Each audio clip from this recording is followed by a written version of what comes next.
그러고는 거기에서 전부 똑같은 동일한 유서를 다 썼다는 거예요. 자기 스스로 죽는다. 그러니까 하나님이 안전한 죽음에서 유서가 없는 것을 경찰이 의혹을 갖자 이번에는 여러 머리로 조작해서 자기 대타로 범인이라고 나서는 사람까지 만들어 놨어요. 예. 근데 경찰은 그 자기가 계속 자기가 범인이라고 말한 사람이 이런 전국 각지에서 정신조정으로 인터넷을 통해서 강원도 펜션, 부산 펜션에 모이게 해서 정신조정을 하고 똑같은 유서를 쓰게 죽일 만한 인물이 못 됐다. 매우 평범하고 이런 능력이 없는 사람이었다. 근데 끝까지 자기가 했다고 주장했다는 거예요. 그러니까 정신조정으로 그렇게 만들어 놓은 거죠. YDM이.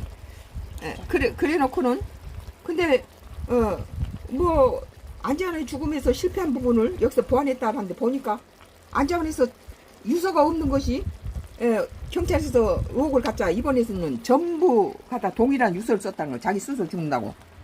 근데 이번에 하나님께서는 강원도 펜션의 죽음과 이태원 죽음이 똑같은 수법이다 그런 거예요.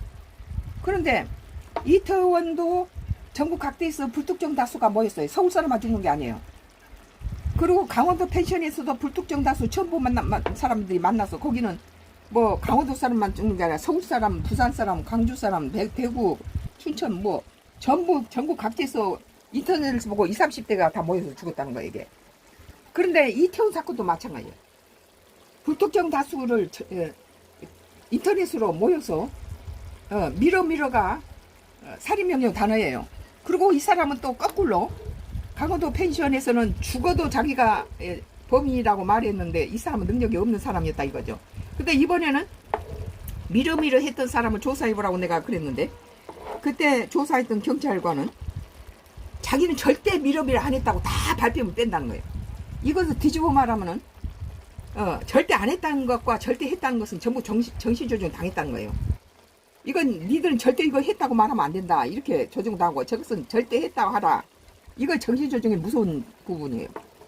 우리 가족들끼리도 가족을 정신조정해서 가정을 파탄내게 만들고 또 이 정신조정에서 안방 근거에서 방배동 집 권리증을 완도 기촌해가지고 뒤에 새 놈이 사는데 우리 가족이 우리 모녀가 성과가 없는 사이에 45년 갖고 있었던 권리증을 훔쳐냈어요. 누가 그걸 훔쳐가겠어. 45년 동안 멀쩡했던 권리증을 훔쳐냈어요. 저것들이 대출 못 받게 돈줄 재려고 그런 거죠.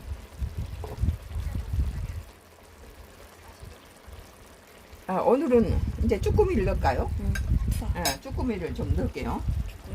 쭈꾸미 투하입니다.